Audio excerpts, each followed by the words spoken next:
Assalamualaikum dan salam sejahtera cikgu ucapkan kepada semua pelajar. Pada hari ini kita akan sambung bab 7 penentangan masyarakat tempatan, tajuk 7.3 iaitu penentangan masyarakat tempatan terhadap kuasa barat. Dalam tajuk ini kita akan fokus mengenai kekuatan dan kelemahan masyarakat tempatan dalam menghadapi tentangan daripada kuasa barat. Kita lihat dahulu tajuk kekuatan. Terdapat beberapa kekuatan masyarakat tempatan. Yang pertama ialah muafakat, yang kedua kubu pertahanan, persenjataan, perundangan. Kita lihat yang pertama, muafakat di antara Datuk Maharaja Lela dengan pasukannya.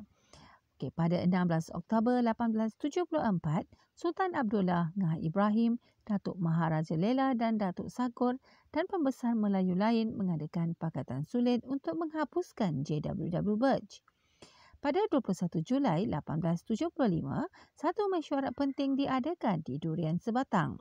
Mereka yang hadir berjabat tangan dan mengangkat sumpah tidak akan memungkiri keputusan yang dicapai. Pada 5 September 1875, mereka mengadakan mesyuarat di rumah Datuk Sagur. Mereka semua bersumpah meminum air keris akan merahsiakan Pakatan Sulit tersebut. Seterusnya, pada 12 September 1875, mereka telah mengadakan mesyuarat khas pada waktu malam di Istana Sultan Ismail di Belanja. Setelah mengadakan 7 kali mesyuarat, akhirnya mereka berjaya membunuh JWW Birch di Pasir Salap. Seterusnya, kita lihat pula muafakat di antara Sharif Mazahur dan juga kumpulannya. Sharif Mazahur telah berjaya menyerang Konawit dengan bantuan Datuk Patinggi Abdul Ghafur. Pakatan itu berjaya membunuh 2 orang pegawai British. Brooke tidak dapat membuktikan Sharif Mazahur ini terlibat dalam pakatan tersebut.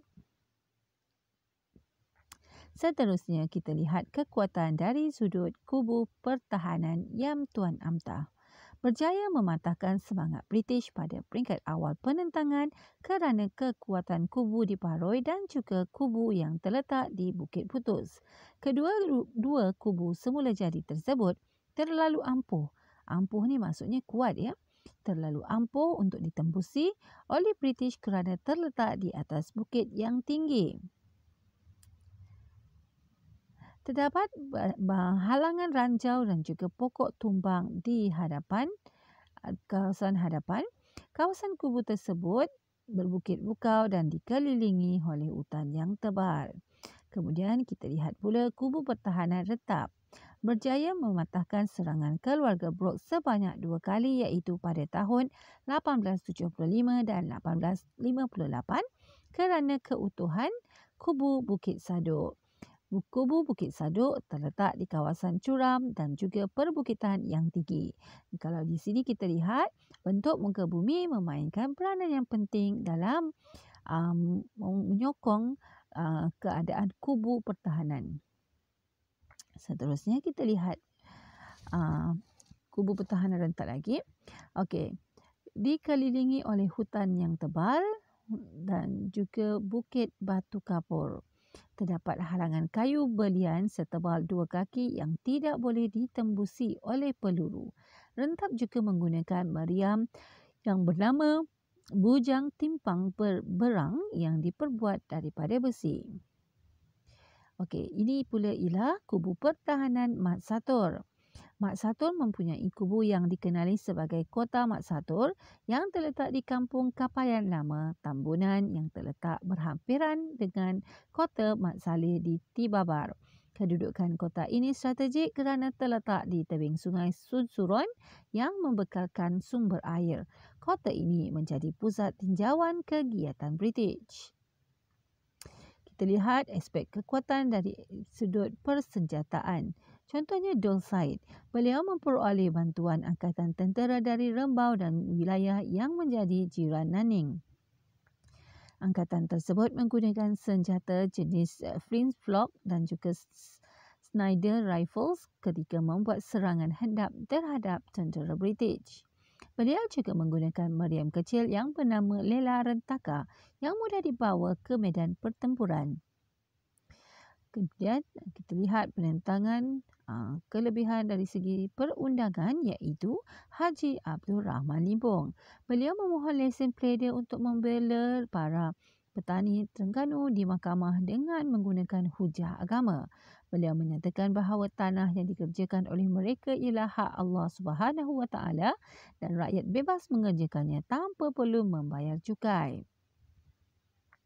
Beliau berhujah sistem percukaian yang diperkenalkan oleh British adalah berlawanan dengan hukum syarak.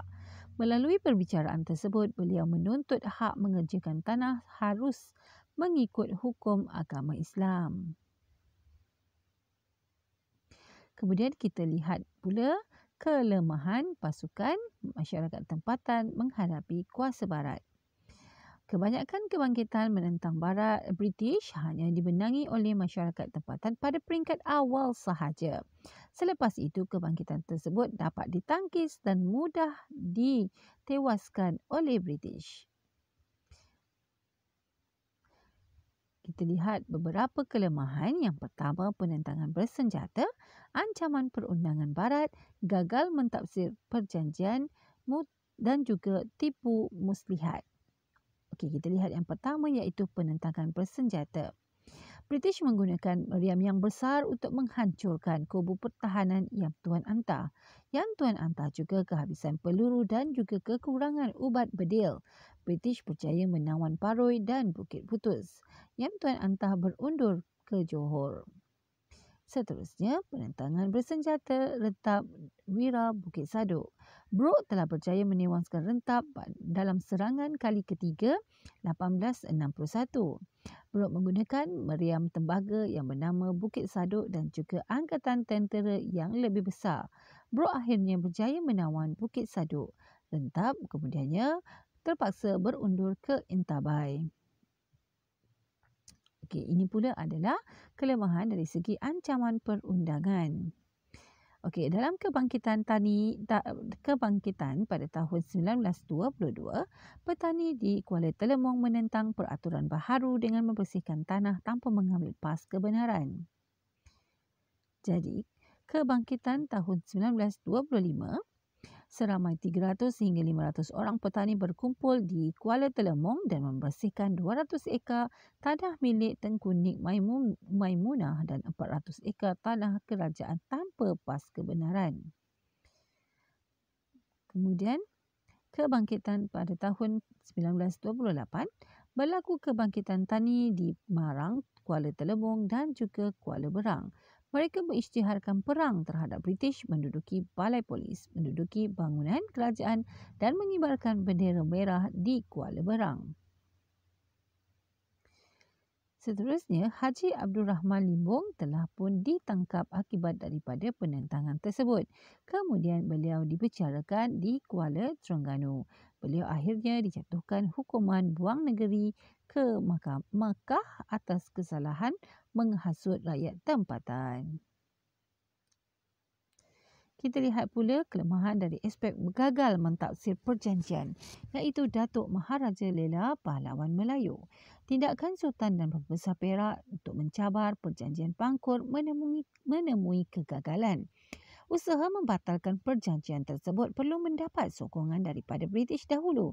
Pembesar Melayu tidak diberikan masa yang cukup untuk meneliti perjanjian Pangkur tersebut. Seterusnya, tipu muslihat, di mana perjuangan Tok Janggut British telah mendesak Sultan Muhammad yang kelima Kelantan supaya mengisytiharkan perjuangan Tok Janggut dan pengikutnya sebagai penderhakaan terhadap Sultan Kelantan. Muslihat British ini berjaya menakutkan rakyat supaya tidak menyokong atau menyertai perjuangan Tok Janggut.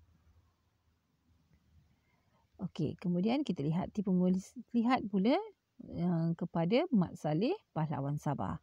SBUB telah menggunakan tipu muslihat untuk melemahkan perjuangan beliau. Dalam rundingan perdamaian di Menggatal pada tahun 1898, SBUB telah membenarkan beliau mentadbir daerah Tambunan. Pada tahun 1899, SBUB telah mengambil alih pentadbiran tambunan. Okey, ini adalah faktor-faktor yang menyebabkan kegagalan penentangan masyarakat tempatan. Ada 5. Yang pertama ialah faktor istana, penentangan bersifat setempat, sokongan, kelemahan teknologi dan juga kelemahan strategi.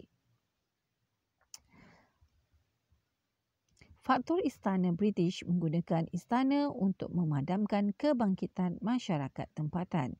British telah berpakat dengan Belanda, kedua-dua pihak bekerjasama untuk memadamkan kebangkitan masyarakat tempatan. Kelemahan teknologi senjata barat lebih canggih berbanding dengan senjata yang digunakan oleh masyarakat tempatan. Penentangan bersifat setempat tidak meluas ke seluruh negeri. Sokongan sekurangnya tidak menyeluruh tetapi sokongan daripada pihak istana sahaja. Kelemahan strategi British menggunakan pelbagai strategi untuk mengatasi kebangkitan masyarakat tempatan seperti kekuatan tentera, senjata moden, memecah belahkan pakatan dan menggunakan istana dan juga tipu daya. Sekian sahaja tajuk kita pada hari ini iaitu kelemahan dan juga kekuatan masyarakat tempatan dalam menentang kuasa barat. Kita berjumpa lagi pada tajuk yang akan datang. Sekian dahulu. Assalamualaikum dan selamat sejahtera.